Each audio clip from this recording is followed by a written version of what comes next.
عمرو ابن قرظہ ابن کعب انصاری کی شہادت۔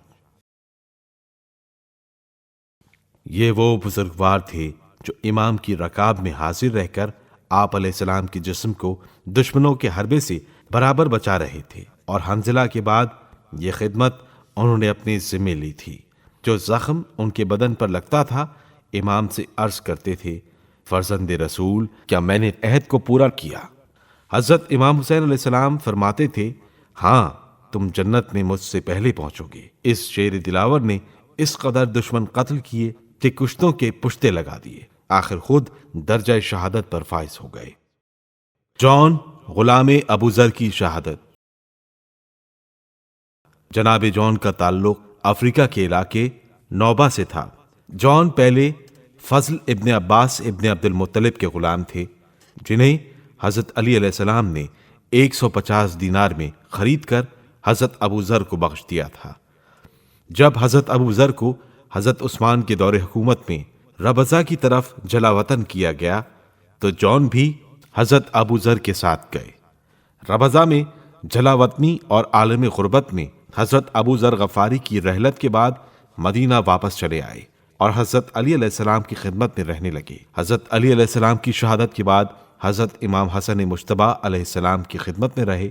حضرت امام حسن علیہ السلام کی شہادت کے بعد حضرت امام حسین علیہ السلام کے پاس آئے۔ آپ امام حسین علیہ السلام کے ہمراہ مدینہ سے مکہ اور پھر کربلا آئے۔ جناب جان کے بارے میں روایات میں بیان ہوا ہے کہ آپ اسلحے کی مرمت کا فن خوب جانتے تھے، چنانچہ شب عاشور امام حسین علیہ السلام کے خیام میں اسلحے کی دیکھ بھال جان کے ذمے تھی۔ عاشور کے دن آپ پہلے فرد ہیں جن کو امام نے کئی بار اذن شہادت طلب کرنے کے باوجود منع فرمایا۔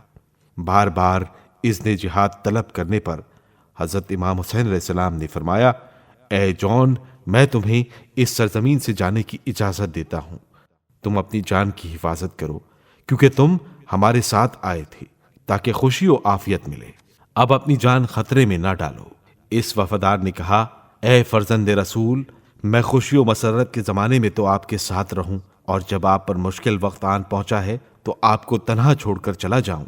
خدا کی قسم، اگرچہ میرا جسم بدبودار ہے، میرا حسب نسب پست اور میرا رنگ سیاہ ہے، لیکن آپ مجھ پر رحم فرمائیں اور مجھے جنت کی جاویدانی زندگی سے بہرہ مند فرمائیں تاکہ میرا جسم خوشبودار ہو جائے، میرا حسب و نسب شریف اور میرا چہرہ نورانی ہو جائے۔ خدا کی قسم، میں آپ سے اس وقت تک دور نہیں ہوں گا جب تک میرا سیاہ خون آپ کے پاک خون کے ساتھ غلطاں نہ ہو جائے۔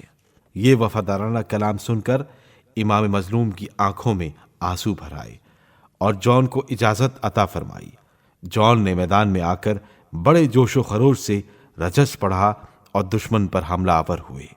بڑی دیر تک دلیرانہ جنگ کرتے رہے، آخر زخموں سے چور ہو کر کربلا کی زمین پر گرنے سے پہلے اپنے آقا و مولا کو پکارا۔ امام علیہ السلام جان کی فریاد پر میدان جنگ میں پہنچ گئے اور ان کے سرانے بیٹھ گئے۔